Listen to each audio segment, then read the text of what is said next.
mahigit 20 vloggers, naku, andyan kaya pangalan natin, mahigit 20 vloggers binabantayan na po ngayon dahil di umano sa pagpapakalat ng fake news.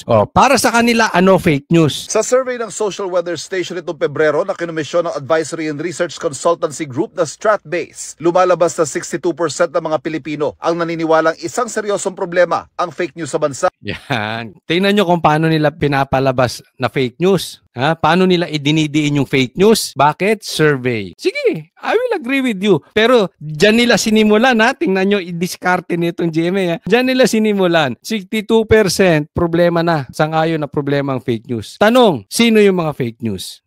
NBI! Pasok! Yung mga mamamayan natin, ginagawa nilang biru-biru yan. Sinasabi nila meron tayong freedom of speech, freedom of expression, pero lagi kong sinasabi, that is not absolute. Merong limitation yan.